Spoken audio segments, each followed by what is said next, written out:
মৰমৰ ছাত্ৰ-ছাত্ৰীসকল আজি আলোচনা কৰিম ক্লাছ 6ৰ অনুশীলনী 12ৰ বিৰ 1 নম্বৰ প্ৰশ্নৰ পৰা 1 নম্বৰ প্ৰশ্নটোত কৈছে কোণ মাপকৰ সহায়ত তলত দিয়া মাপৰ একোটা কোণ অংকন কৰি ৰুল মাৰি আৰু কম্পাছৰ সহায়ত ইয়াৰ সৰ্বসম একোটা কোণ অংকন কৰা 1 নম্বৰটো দি আছে 50 ডিগ্ৰী তাৰনে প্ৰশ্নটোত কৈছে প্ৰথমে আমি কোণ মাপকৰ সহায়ত এটা 50 ডিগ্ৰী কোণ আঁকিব লাগিব ইয়াৰ পিছত আকৌ ৰুল মাৰি আৰু কম্পাছৰ সহায়ত এই 50 ডিগ্ৰী কোণটো অংকন কৰিব লাগে প্ৰথমে তোমালোক এটা নেকে এটা ৰেখা আঁকি লবা নেকে এটা ৰেখা আঁকিবা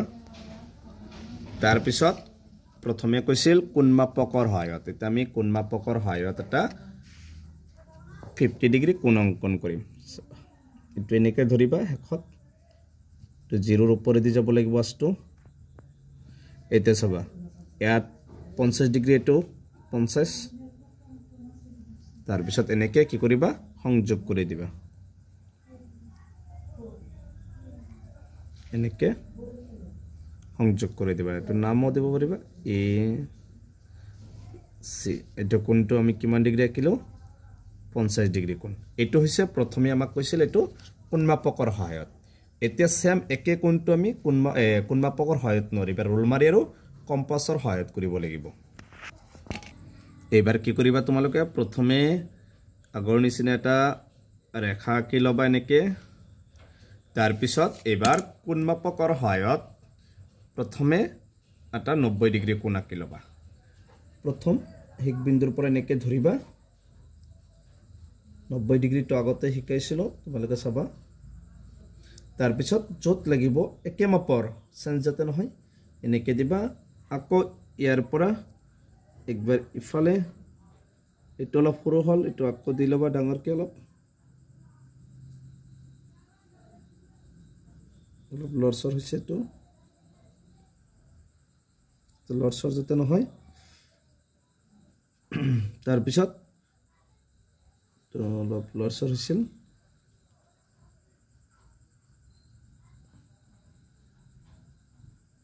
ফালে লাগিব এবাৰ ওপৰ ফালে দিবা এটা আকৌ যত লাগিছিল ইয়াৰ পৰা এনেকে তা দিবা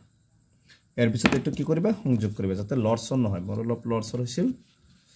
প্ৰথমে 90 ডিগ্ৰী তো তোমালোকে আগৰ ভিডিও দিছো তোমালোকে চাই লবা ধুনিয়াকে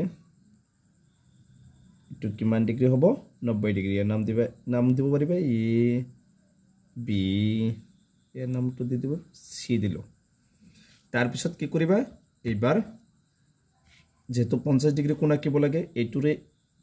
ইয়াৰ পৰা এখিনি জুখিবা ইয়াৰ এটা নাম দি দিবা সি দিছো এবাৰ নাম দিবা ডি এনেকে জুখি লবা জুখি লৈছো ইয়াৰ পিছত এই ডি বিন্দুৰ পৰা এনেকে দুটা বৃত্তচাপ আঁকিবা এনেকে তো বিটো অলপ আষ্ট অলপ ডাঙৰকে দিলো সৰু হৈছে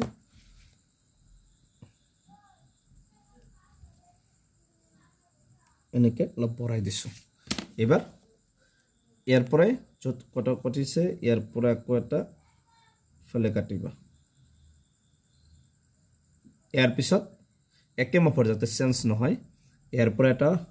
ওপৰ ফালে দিবা আৰু এইটো বিন্দু এইটো আসল যত কটাকটি কৰিছিল ইয়াৰ পৰা এটা ওপৰ ফালে দিবা বাস এইটোৰ নামকৰণ দিব পাৰিবা এইটোৰ নাম দিবা এইটো হ'ব বি ডি দিছো এইটো ই নেকে নাম ইচ্ছা তোমালোকৰ তাৰ পিছত এইটো কি কৰিবা এৰ লগত এনেকে সংযোগ কৰি দিবা এই বিন্দুৰ লগত সবা এইটো আমি কিমান ডিগ্ৰী কোণ পালো চাই লও একবাৰ এনেকে চাই লবা প্ৰথমে আমি আঁকিছিলো এইটো 90 ডিগ্ৰী তো 90 ডিগ্ৰী হৈছে তাৰ পিছত আমি কিমান পাইছো এইটো 20 ডিগ্ৰী এবাৰ আমি আঁকিব লাগে 50 ডিগ্ৰী আকাৰ আগত তোমালোকে এনেকে চাবা এই দুটা বিন্দু এইটো বিন্দুৰ পৰা ইয়াত এইটো এনেকে মাপ দিব এইটো বিন্দুৰ পৰা এনেকে এটোৰ মাপটো লবা মাপ লৈছো এনেকে তাৰ পিছত এইবাৰ ইয়াত লবা ইয়াত লৈ এনেকে কাটি দিবা বাস কাটি দিছো এবাৰ যত কাটিছো এটোৰ লগত এনেকে সংযোগ কৰি দিবা এই বিন্দুৰ লগত এনেকে এৰ লগত যাতে এনেকে সংযোগ হয় এনেকৈ সংযোগ কৰি দিবা এতিয়া জোখি চাবা আমাৰ 50 ডিগ্ৰী হলনে নাই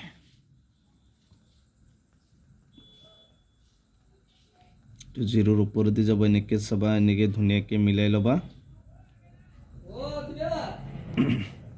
গতিকে এনেকৈ মিলাই লবা চাবা এনেকৈ এটো অলপ 20 অলপ ডাঙৰ হ'ব লাগিব তেতিয়া এটো 50 ডিগ্ৰী হ'ব মোৰ অলপ কম্পাসটো লৰচৰ হৈছিল চাবা প্ৰায় 50 ডিগ্ৰী অলপ কম আছে তোমালোকে ইয়াত অলপ 25 মান হ'ব এইখিনি যাতে কম্পাসটো লৰচৰ নহয় অলপ ভালকে চাবা এতিয়া আমাৰ কি হল 50 ডিগ্ৰী কোণটো আমি অঙ্কন কৰিলো এনেকৈ নাম দিবা এটো কিমান ডিগ্ৰী হৈ গল 50 ডিগ্ৰী আৰু এটো হ'ব 25 হ'ব ভালকে ই কৰিবা তাৰ পিছত এনেকৈ নামকৰণটো দি দিব পাৰিম A B C D E F এটো G গতিকে এটো হৈছে ৰোল মাৰি আৰু কম্পাসৰ হয় 50 ডিগ্ৰী কোণ অঙ্কন গতিকে এই ভিডিওটোত 50 ডিগ্ৰী কোণ অঙ্কন কৰিলো ইয়াৰ পিছত 35 ডিগ্ৰী কোণটো অঙ্কন কৰিম গতিকে আজিৰ ভিডিওটো এইখিনি তোমালোকে ভিডিওটো লাইক কৰিবা চেনেলটো সাবস্ক্ৰাইব কৰিবা